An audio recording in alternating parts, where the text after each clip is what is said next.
আমার কাছে সবচেয়ে প্রিয় অবস্থা কখন জানেন? যখন আমি দেখি বৃদ্ধ লোকেরা তারা সুবহানাল্লাহ, আলহামদুলিল্লাহ, আল্লাহু আকবার তাসবিহ পড়ছে, ফজর নামাজের পর কোরআন তেলাওয়াত করছে। আমি যখন মুসলিম যুবকদেরকে দেখি তাদের দাড়িগুলো লম্বা হয়ে যাচ্ছে, তাদের চেহারার মধ্যে নূর, দ্বীনের ঈমানের নূর যখন তাদের চেহারা আমি দেখতে পাই, যখন তাদের মুখে কোরআনের আলোচনা শুনি, যখন সুন্নাহর পায়বন্ধ তাদেরকে দেখতে পাই, যখন দেখতে পাই তাদের হাঁটুর উপর তাদের কাপড়গুলো, এগুলো দিস আর সিম্পটমস, ইন্ডিকেশনস। এগুলো কেবল সিম্পটমের ইন্ডিকেশন, অনেক বড় কিছু না বটে, কিন্তু এগুলো ইন্ডিকেশন। এই যুগে এটাই সবচেয়ে বড় জিহাদ। এই যুগে এটাই সবচেয়ে বড় জিহাদ যে আপনি আপনার দাড়িটাকে লম্বা করছেন, আপনি যুবক মানুষ।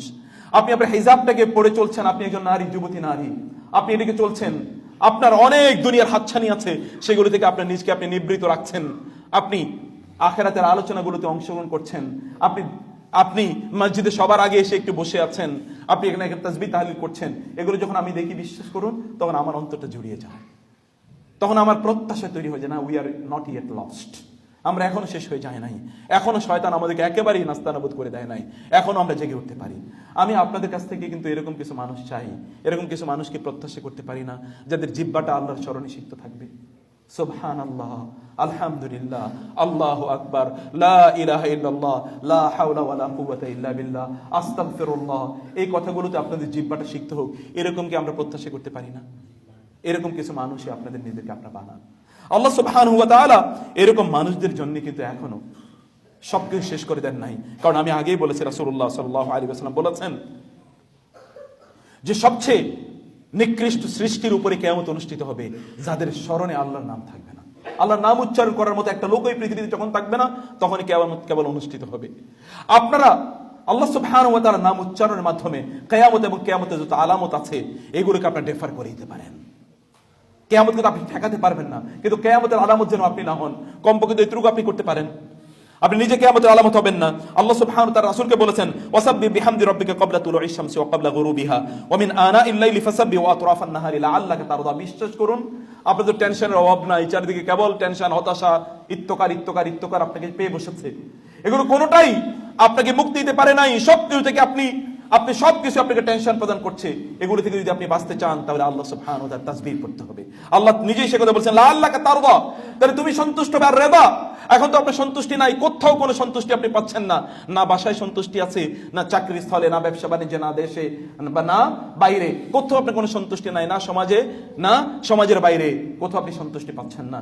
সন্তুষ্টি পাওয়ার জন্য যে মেকানিজম আছে, সে মেকানিজম বাদ দিয়ে দিলে তো আপনি সন্তুষ্টি পাবেন না, আপনি পরিতৃপ্তি পাবেন না, আপনি প্রশান্তি পাবেন না। আল্লাহ তাআলা বললেন, ওয়াসাব্বিহ বিহামদি রাব্বিকা ক্বাবলা তুলুইশ শামসি ওয়া ক্বাবলা গুরুবিহা, সূর্য ওঠার পূর্বে, সূর্য অস্তমিত যাওয়ার পূর্বে, এবং রাতের কিছু অংশে তুমি আল্লাহর তাসবিহ পড়ো, আল্লাহ সুবহানাহু ওয়া তাআলা তাসবিহ পড়ো। ওয়া আতরাফান নাহারি, এবং দিনের দুই প্রান্তে তুমি তাসবিহ পড়ো। সকালের ফজরের সালাত, যোহরের সালাত, আসরের সালাত, মাগরিব এবং ইশার সালাতের কথা আল্লাহ তাআলা বললেন। একবার মনে রাখবেন, তাসবিহ মানে হচ্ছে শ্রেষ্ঠতম ইবাদতকে আল্লাহ তাআলা তাসবিহ হিসেবে উল্লেখ করেছেন। তার তাসবিহর কি মর্যাদা হতে পারে চিন্তা করে দেখুন। শ্রেষ্ঠতম ইবাদত মানে হলো সালাত। এই সালাতকে আল্লাহ তাআলা তাসবিহ হিসেবে উল্লেখ করেছেন কোরআনে, এবং এর মাধ্যমে প্রশান্তি পাবেন বলে আল্লাহ তাআলা উল্লেখ করেছেন কোরআনে। প্রিয় ভাইরা, আপনি যদি তাসবিহ যদি পড়তে পারেন, আল্লাহর জন্য যদি আপনি আল্লাহর নাম যদি আপনি উচ্চারণ করতে পারেন, আল্লাহর নাম যদি আপনি কেবলমাত্র স্মরণ করতে পারেন, তাহলে আল্লাহ সুবহানাহু ওয়া তাআলা আপনার অশান্তিগুলো অথবা আপনার যত ধরনের টেনশন আছে, এনজাইটি আছে, এগুলো আল্লাহ তাআলা সব দূর করে দেবেন। ওয়ালাকাদ না'লামু আন্নাকা ইয়াদিকু সাদরুকা বিমা ইয়াকুলুন ফাসাব্বিহ বিহামদি রাব্বিকা ওয়া কুম মিনাস সাজিদিন ওয়া'বুদ রাব্বাকা হাত্তা ইয়াতিয়াকাল ইয়াকিন। রাসূলকে আল্লাহ তাআলা বললেন, আমি জানি ওরা আপনাকে যে সকল কথাবার্তা বলে, গালিগালাজ করে, ইত্তকারের কারণে আপনার অন্তরটা কি খুবই সংকীর্ণ হয়ে আছে। আন্নাকা ইয়াদিকু সাদরুকা বিমা ইয়াকুলুন ফাসাব্বিহ বিহামদি রাব্বিকা ওয়া কুম মিনাস সাজিদিন। আপনি আপনার রবের তাসবিহ পড়ুন এবং আপনি সাজদা বেশি বেশি সাজদা করুন। ওয়া'বুদ রাব্বাকা হাত্তা ইয়াতিয়াকাল ইয়াকিন। আপনি সাজদা দেন আপনার রবের জন্য, আপনার রবের জন্য ইবাদত করুন মৃত্যু আসা পর্যন্ত, দেখবেন প্রশান্তি দিয়ে আল্লাহ তাআলা আপনাকে ভরিয়ে দিয়েছেন। আমি অন্য সময় আপনাদেরকে বলেছিলাম, যদি ব্যাপারটা এরকম হয়, আল্লাহ তাআলা যে বলেছেন আপনাদের সলা, আল্লাহ তাআলা বলেছেন আপনাদের সন্তান এবং আপনাদের স্ত্রীরা, তারা যেন আপনার জন্য কুররাত আয়ুন হয়, আপনার জন্য অন্তরকে প্রশান্তকারী এবং চক্ষুকে শীতলকারী হয়। রাসূলুল্লাহ সাল্লাল্লাহু আলাইহি ওয়াসাল্লাম একটা অন্য ধরনের কথা বলেছেন। তিনি কি বলেছেন জানেন? ওয়াজুইলাত কুররাতু আইনি ফিস সালাহ। আল্লাহ তাআলা আমার অন্তরের প্রশান্তি, চক্ষুকে শীতলকারী এবং আমার অন্তরকে প্রশান্তকারী জিনিস বানিয়েছেন নামাজের মধ্যে। যখন তার মন খারাপ হয়ে যেত, তখন তিনি কি করতেন বলেন তো? নামাজে দাঁড়িয়ে যেতেন। মন খারাপ হলে তার নামাজে দাঁড়িয়ে যেতেন। নামাজে হয়তো বা 2 ফোঁটা চোখের পানি পড়তো, এর মাধ্যমে তার অন্তরের সকল কষ্টগুলো দূর হয়ে যেত। আপনি একবার এটা করেই দেখেন না, আপনার মনটা খুবই খারাপ, আপনি একবার মনটা খুবই খারাপ, একটু নামাজে দাঁড়িয়ে যান না, নামাজে দাঁড়িয়ে যান এবং দাঁড়িয়ে 2 ফোঁটা চোখের পানি ফেলুন।